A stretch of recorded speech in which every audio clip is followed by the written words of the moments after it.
tal? ¿Cómo están? Bienvenidos a otro video de mis tutoriales. Si ya nos conocías, qué gusto verte de nuevo. El día de hoy vamos a estar discutiendo sobre el grupo de bacilos gram negativos más grande, heterogéneo y ubicuo que existe, la familia de las enterobacterias. ¡Sí! Entonces, el día de hoy vamos a estar viendo bacterias que siempre se van a asociar con enfermedades en el ser humano, vamos a ver algunas oportunistas y vamos a ver algunas que son comensales, es decir, causan enfermedades una vez que adquieren factores de virulencia. De igual manera vamos a estar viendo bacterias que se transmiten de humano a humano, animal a humano, al comerte al animal, o inclusive, como les mencioné, endógenas, es decir, provienen de nuestra propia flora microbiana. Así que vamos a dividir estas bacterias en una serie de 2 videos. Así que el día de hoy vamos a estar viendo estos. Y el siguiente video vamos a estar viendo estas bacterias. Así que para comenzar este video vamos a comenzar con algunas propiedades generales de las enterobacterias. Encontramos que estas enterobacterias son bacilos gram negativos no formadores de esporas de tamaño intermedio. Todas van a compartir un antígeno común enterobacteriano, que explicaremos un poquito más adelante, y crecen rápidamente de forma aerobia o anaerobia, es decir, son anaerobios facultativos, en medios no selectivos como agar sangre y selectivos como agar MacConkey. Tienen requerimientos nutricionales sencillos, es decir, fermentan glucosa y reducen nitratos, y encontramos que son catalasa positivos y oxidasa negativas. Una propiedad importante es que tienes que saber que presentan una ausencia de citocromo-oxidasa. Si se acuerdan, mediante una prueba que es bastante rápida se puede determinar la presencia o ausencia de este citocromo-oxidasa, componente de la cadena de electrones, si se acuerdan. Y es importante esta propiedad porque nos ayuda a diferenciar las enterobacterias de otros bacilos gram negativos fermentadores y no fermentadores. Es decir, nos ayuda a distinguirlos, por ejemplo, con Vibrio o Pseudomonas, que de hecho son 2 videos que he hecho para el canal, así que además de estas características, hay otras propiedades de cultivo que nos ayudan a diferenciar entre las diferentes enterobacterias. Por ejemplo, la propiedad de fermentación de lactosa. Entonces, esto nos ayuda a determinar las que sí pueden, por ejemplo, Escherichia, Klebsiella, Enterobacter, Citrobacter, Serratia, que lo podemos observar como colonias de color rosado púrpura en agar MacConkey, versus los que no fermentan lactosa o los que lo hacen lentamente, como Proteus, Salmonella, Shigella, especies de Yersinia. Esto lo podemos observar porque son colonias incoloras en agar MacConkey.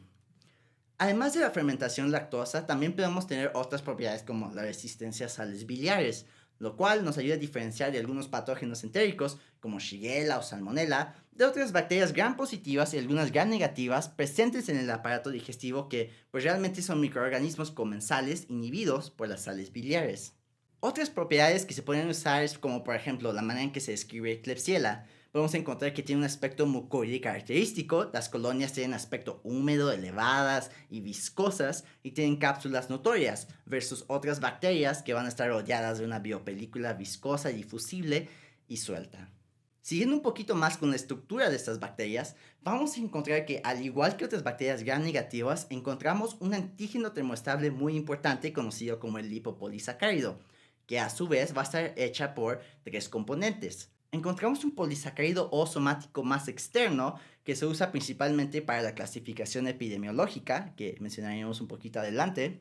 Encontramos un polisacárido central que nos ayuda a clasificar una bacteria como miembro de las enterobacterias, es decir, este es el antígeno común que les había mencionado. También encontramos el lípido A, que tiene una función importante de endotoxina, como habíamos mencionado en otros videos. Regresando un poquito a la clasificación epidemiológica, además del polisacárido O somático, encontramos también antígenos K capsulares y proteínas H flagelares.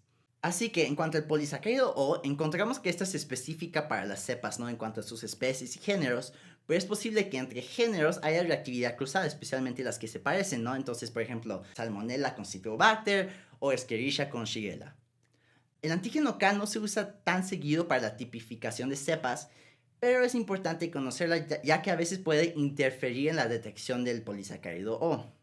En cuanto a las proteínas H, tienen más importancia que solamente la clasificación epidemiológica. Es importante que el médico conozca al menos algunas como por ejemplo E. coli O157H7, que pues causa una enfermedad grave, ¿no? Colitis hemorrágica. Entonces, además de esta clasificación epidemiológica, es importante en cuanto a un conocimiento médico. La mayoría de las enterobacterias van a ser móviles, excepto por ejemplo Klebsiella, Shigella y Yersinia. Estas bacterias móviles van a ser perídicos, es decir, significa que están rodeados por pelos o cilios, en este caso van a estar rodeados por flagelos. Asimismo, la mayoría de las enterobacterias poseen fimbrias o pilis, que a su vez se dividen en dos grupos. Tenemos fimbrias comunes codificados por el cromosoma y pilis sexuales codificadas por un plásmido conjugativo. Entonces, estas fibras comunes son las encargadas de poder adherirse a receptores específicos de las células del hospedador, y las pilis sexuales o conjugativos pues están encargadas de la transmisión de información genética. Siguiendo ahora con patogenia e inmunidad, vamos a ver algunos factores de virulencia que comparten la mayoría de estas bacterias. Cada una va a tener a su vez factores de virulencia específicas, pero eso las vamos a ver cuando veamos cada bacteria en específico. Así que, en cuanto a las generales, encontramos primero la endotoxina. Si se acuerdan, la endotoxina la vamos a encontrar en la mayoría de las bacterias gram negativas aerobias y algunas anaerobias. Y bueno, la función de la endotoxina se lleva a cabo mediante el lípido A, que ya habíamos mencionado que es parte del lipopolisacárido que se libera durante la lisis celular. Entonces vamos a encontrar que la acción de la endotoxina usualmente se manifiesta en síntomas, digamos, o actividades sistémicas. Por ejemplo, activación del complemento, liberación de citocinas, leucocitosis, trombocitopenia, coagulación intravascular diseminada, fiebre, disminución de circulación periférica, choque e inclusive pues muerte. También vamos a encontrar que las enterobacterias están rodeadas por una cápsula, que a su vez tiene antígenos capsulares hidrofílicos que, por decirlo así, repelan las membranas hidrofóbicas de las células fagocíticas. De igual manera, la cápsula protege a la bacteria de la unión de anticuerpos a esta. Y también encontramos que la cápsula es poco inmunógeno, es decir, por ejemplo, no activa o no activa fácilmente actividades como la activación del complemento. Dicho esto, pierde un poco de su actividad de factor de virulencia una vez que se desarrollan anticuerpos específicos capsulares.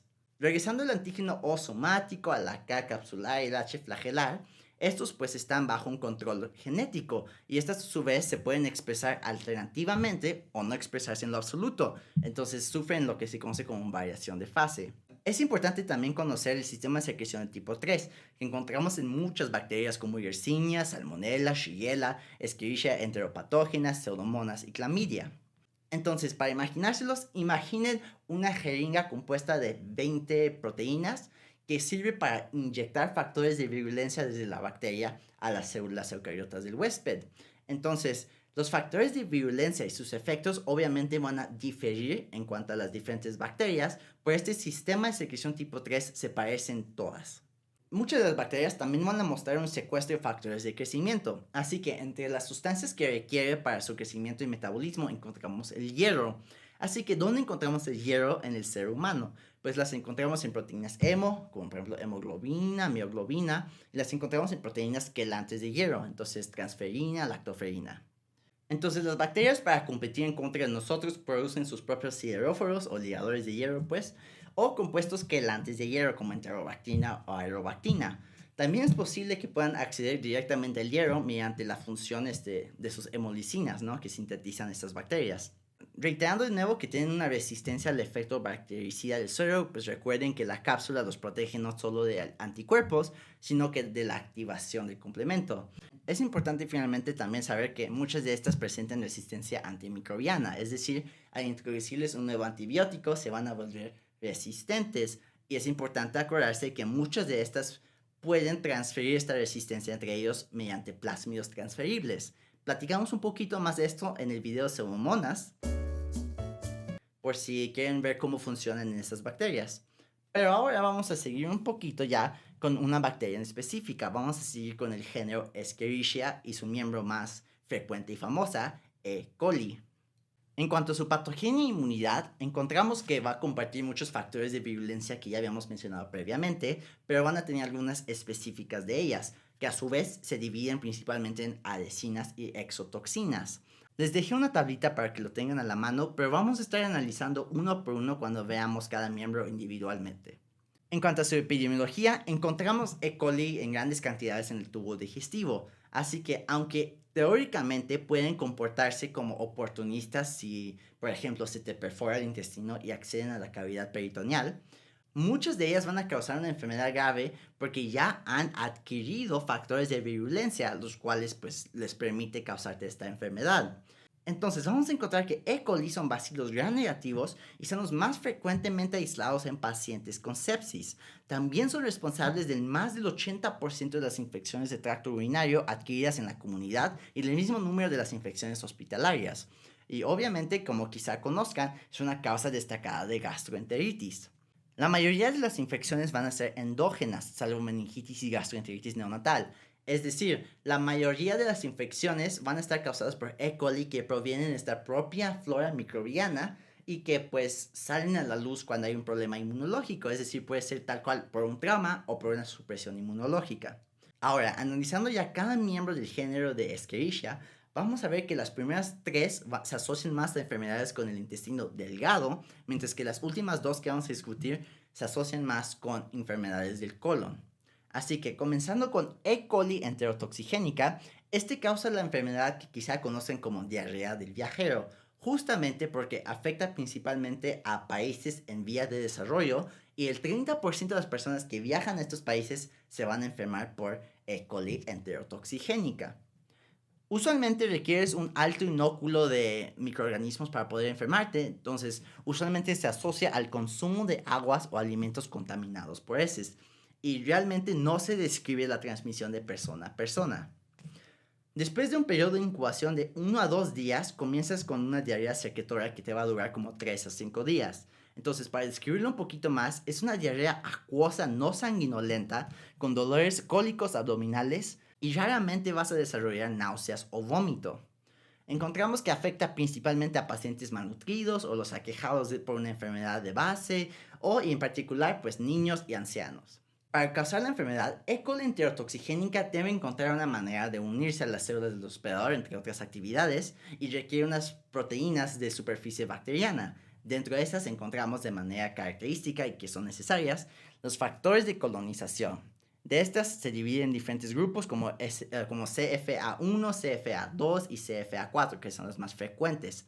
A su vez, estas se dividen más en cuanto a sus propiedades antigénicas, y esto se conoce como antígenos de superficie coli, que se abrevia como CS.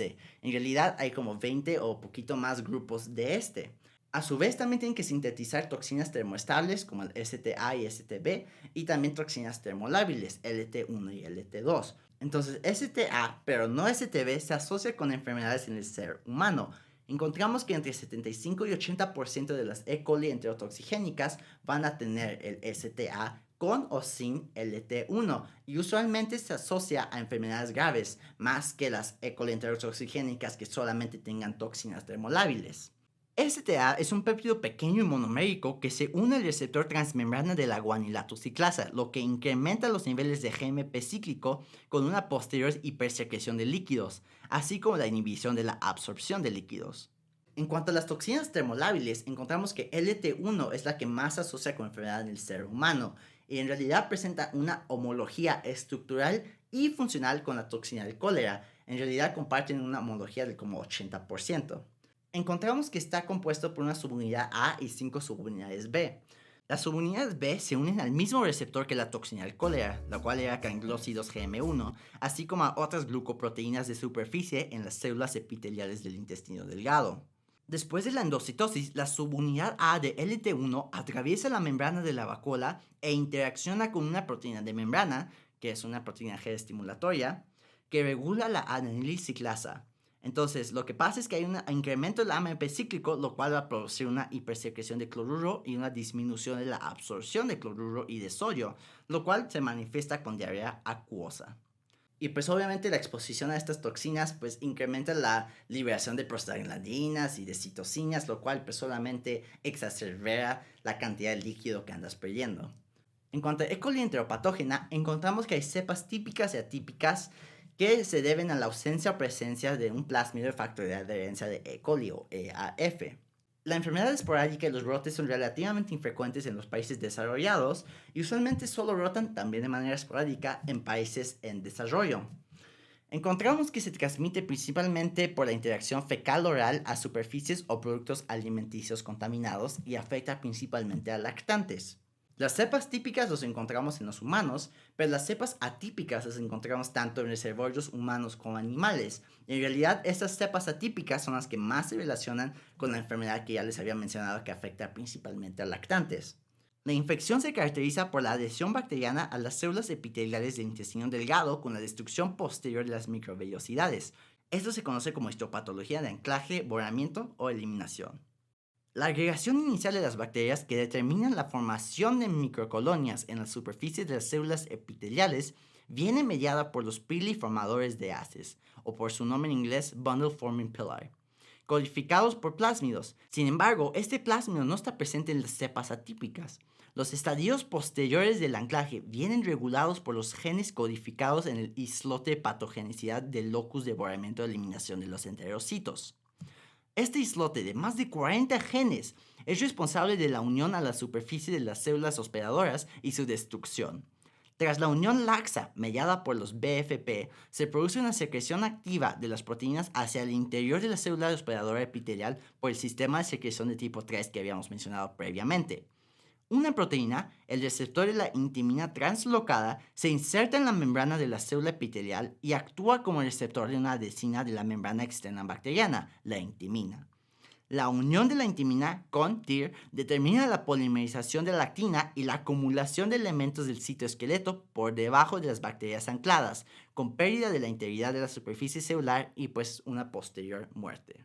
La enfermedad usualmente va a afectar a los niños menores de 2 años y se caracteriza por una diarrea acuosa grave y prolongada, con fiebre y vómitos. Es de inicio algo rápida, es decir, después de unas horas de haber consumido este E. coli enteropatógena y se resuelve de manera rápida o es posible una persistencia de la diarrea, lo cual puede forzar hospitalización. En cuanto al E. coli enteroagregativa, encontramos que estas se autoaglutinan de manera característica en pilas de ladrillos sobre el epitelio del intestino delgado y a veces del grueso. Encontramos que la prevalencia no es clara. La razón de esto es que no existe un marcador molecular específico para estas bacterias. También es porque las adhesinas, toxinas como la toxina de Shiga y otras proteínas de virulencia sufren de variabilidad genética. Dicho esto, encontramos brotes de esto tanto en países en desarrollo como países desarrollados como Estados Unidos, Europa y Japón, donde son una posible causa importante de diarreas infantiles. De hecho, esta es una de las pocas bacterias que se relaciona con diarrea crónica y retraso del crecimiento en niños. De manera característica, tras la adhesión de esas bacterias al epitelio del intestino delgado, hay una liberación de citocinas, lo cual a su vez va a reclutar, por ejemplo, neutrófilos, y esto causa una diarrea inflamatoria. La diarrea se puede caracterizar como una diarrea secretora acuosa, a menudo con células inflamatorias y acompañadas de fiebre, náuseas, vómito y dolor abdominal. El cuadro puede ser agudo o puede ser persistente, especialmente en niños o pacientes que sufren de VIH. Continuando con E. coli productora de toxina Shiga, primero que nada encontramos que quizá lo puedan encontrar con el nombre de E. coli productora de vericitotoxina y E. coli enterohemorrágica. Dicho esto, el nombre de vericitotoxina ya está desfasada y E. coli enterohemorrágica se puede considerar como una subdivisión de E. coli productora de toxina Shiga. Como su nombre quizá les indique, pues encontramos en estas bacterias la presencia de la toxina Shiga 1 o 2. Algunas cepas vamos a encontrar que tienen el locus de borramiento o eliminación de eritrocitos o el LEE positivo, que también encontramos en el E. coli enteropatógena, si se acuerdan. Estas dos van a compartir esta propiedad y pues presenta también una citopatología A/E. Antes se solía buscar específicamente de que si lo sospechabas, busca el O157H7, porque esta es la que con más frecuencia se asocia a enfermedades graves. Dicho esto, solo representa como menos del 50% de los serotipos responsables de enfermedades graves. Así que en vez de buscar directamente el serotipo O157H7, es mejor buscar la toxina Shiga, como se hace actualmente. Encontramos que tiene una presencia más prominente en meses cálidos y pues afecta principalmente a niños menores de 5 años. La enfermedad se va a asociar con el consumo de ternera o otros derivados cárnicos poco cocinados, agua, leche no pasteurizada, zumos de frutas, entonces un juguito de manzana cuyas manzanas estaban en las heces contaminadas del ganado, verduras crudas como espinacas o frutas.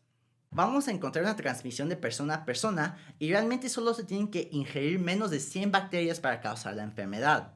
Es posible que el cuadro clínico sea desde una diarrea leve hasta colitis hemorrágica con dolor abdominal intenso y diarrea sanguinolenta. Entonces, para pintarles un timeline, después de 3 a 4 días de incubación, usualmente presentas dolor abdominal y diarrea. 50% de los pacientes van a presentar vómitos, pero una fiebre alta no se describe de manera tan seguida. Después de 2 días, 30 a 65% de los pacientes progresan a una diarrea sanguinolenta con dolor abdominal intenso. Pero después de 4 a 10 días, hay una resolución en los casos no tratados. Dicho esto, encontramos una complicación conocida como el síndrome hemolítico urémico, que se caracteriza por insuficiencia renal aguda, trombocitopenia y anemia hemolítica microangiopática. Esta complicación usualmente va a afectar entre 5 a 10% de los niños menores de 10 años. Entonces, regresando un poquito a lo que les había mencionado, después de 4 a 10 días usualmente había esa resolución en los casos no tratados. Dicho esto, 3 a 5% de los pacientes pueden desarrollar la complicación de SHU y mueren, desafortunadamente. Y de los que no mueren, el 30% de estos pacientes van a tener secuelas graves, como disfunción renal, hipertensión o manifestaciones del sistema nervioso central.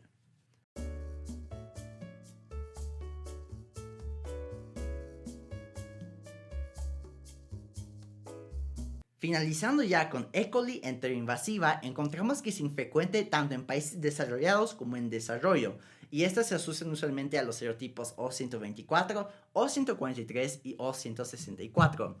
Entonces, después de la invasión y la destrucción del epitelio del colon, esto es lo que causa la diarrea acuosa.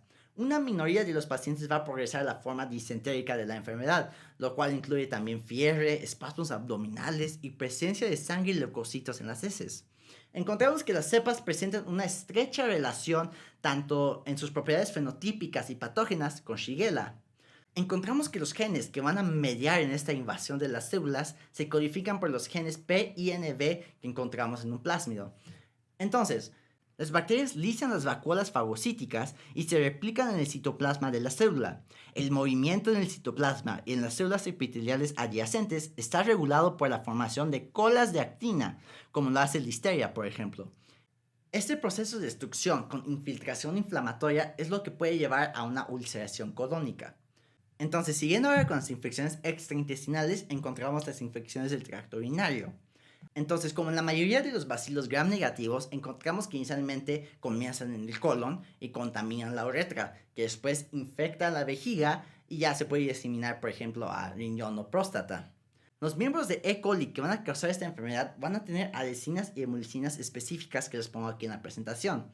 Las adhesinas sirven para unirse a las células del hospedador y no ser eliminadas durante la micción, y pues la hemolicina sirve para alisar los eritrocitos y otras células, lo cual causa pues la liberación de citocinas, ¿no? Y una respuesta inflamatoria.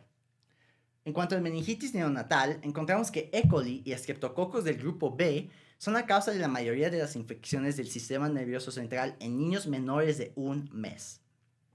El 75% de las cepas de E. coli van a tener el antígeno capsular K1 y encontramos que colonizan principalmente los aparatos digestivos de mujeres embarazadas y recién nacidos.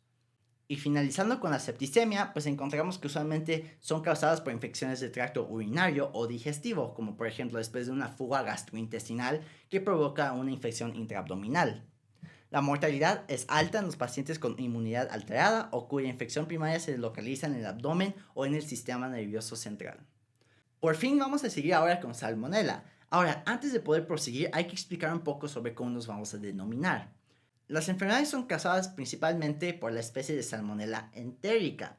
Ahora, muchas veces nosotros decimos cosas como Salmonella typhi, ¿no? Salmonella paratyphi, pero en realidad estos son subgrupos dentro de Salmonella entérica. Entonces, la denominación correcta teóricamente sería Salmonella entérica subvariedad typhi. Pero solamente para poder explicarlo más fluidamente, les vamos a decir Salmonella typhi. Pero ahora saben que ya está mal. En cuanto a la patogenia de inmunidad, encontramos que tras la ingesta y la llegada al estómago, las salmonelas se unen a la mucosa del intestino delgado e invaden las células M, los micropliegues, localizadas en las placas de Peyer y los enterocitos. Las bacterias se quedan dentro de vacuolas endocíticas donde se replican. Luego se transportan a través del citoplasma y se liberan hacia la sangre o la circulación linfática. La regulación del anclaje, el englobamiento y la replicación se debe fundamentalmente a dos grandes agregados de genes, que se encuentran en islotes de patogenicidad 1 y 2 en el cromosoma bacteriano. El islote de patogenicidad 1 codifica las proteínas invasivas secretoras por Salmonella o SSPS y un sistema de secreción de tipo 3, que ya habíamos mencionado previamente, que inyecta las proteínas en el interior de la célula hospedadora. El islote de patogenicidad 2 contiene los genes que permiten a la bacteria escapar de la respuesta inmunitaria del hospedador y un segundo sistema secretorio de tipo 3 para esta función. La respuesta inflamatoria limita la infección al tracto gastrointestinal, media la liberación de prostaglandinas, eleva los niveles de AMP cíclico y pues la secreción activa de líquidos. En cuanto a la epidemiología, encontramos que Salmonella coloniza bastantes animales como aves de coral, reptiles, ganados, roedores, los animales domésticos, las aves y el ser humano. Entonces, en realidad, la propagación de un animal a otro y el uso de piensos contaminados mantienen un reservorio animal. Encontramos que muchas de estas bacterias van a estar adaptadas al ser humano, como por ejemplo Salmonella typhi y Salmonella paratyphi, mientras que otras como serotipos Salmonella choleraceus, Salmonella choleraceus están adaptados a animales y entonces cuando infectan al ser humano usualmente causan enfermedades graves. La enfermedad usualmente se da después de la ingestión de alimentos contaminados y en los niños usualmente más por la vía fecal oral. La incidencia es mayor en niños menores a 5 años e individuos mayores a 60 años y usualmente se asocia a los meses ya de otoño o finales de verano, en donde pues se consumen comiditas al aire libre, ¿no? Imagínense así como la carnita asada, una buena salmonelosis. Ugh. Las fuentes de infección más comunes para el ser humano son las aves de corral, huevos, productos lácteos y pues el preparado de estos sobre superficies contaminadas, tablas de cocinas que hayan tenido pues aves contaminadas y que no se hayan lavado. Las infecciones por Salmonella typhi se contraen al ingerir agua o alimentos contaminados por un manipulador infectado. No existe ningún reservorio animal. El riesgo de padecer la enfermedad es más alto en los niños desfavorecidos de los países en vías de desarrollo. Entonces, la dosis infecciosa para las infecciones por Salmonella typhi es baja, por lo que es frecuente la transmisión de una persona a otra. Por el contrario, se necesita un gran inóculo para que se produzca una enfermedad sintomática en el caso de otros serotipos de Salmonella. Estos microorganismos se pueden multiplicar hasta alcanzar concentraciones elevadas cuando los alimentos contaminados no se conservan adecuadamente, es decir, si los dejas a temperatura ambiente. La dosis infecciosa es menor en las personas de riesgo para la enfermedad debido a su edad, estado de inmunodepresión o coexistencia de una enfermedad subyacente como leucemia, linfoma o anemia drepanocítica o reducción del pH gástrico. En cuanto a las enfermedades clínicas, vamos a encontrar diferentes enfermedades, como por ejemplo la gastroenteritis. Esta es la forma más frecuente de salmonelosis en los Estados Unidos.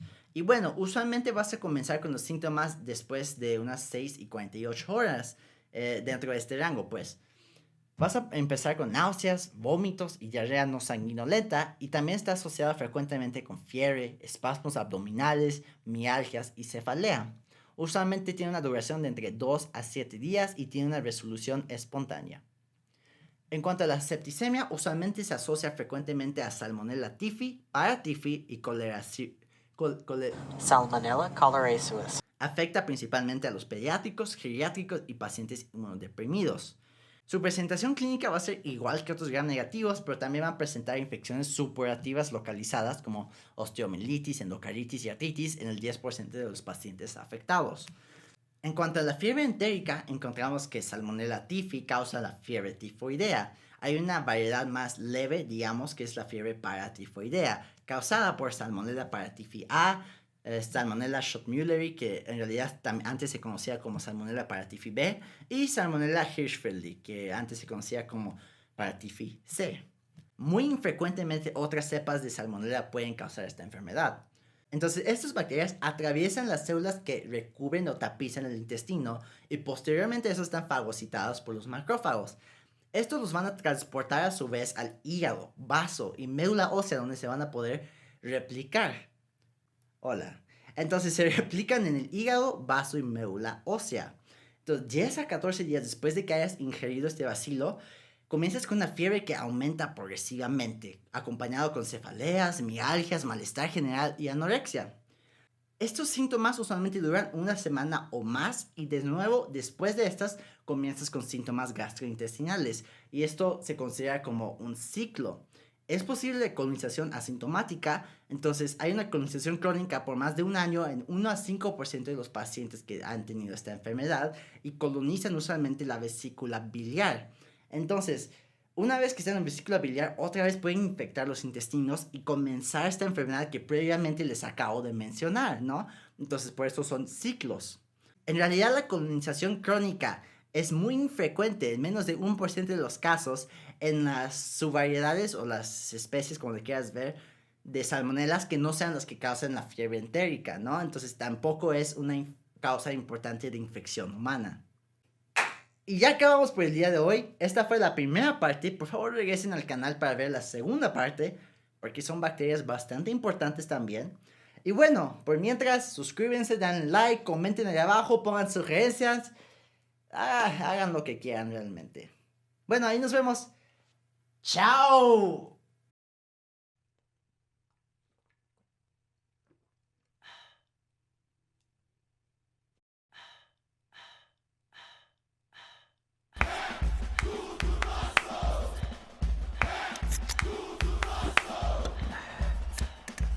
Brasil, meu Brasil, contagia o mundo inteiro. Tenho orgulho de gritar, eu sou Brasil, sou Brasil.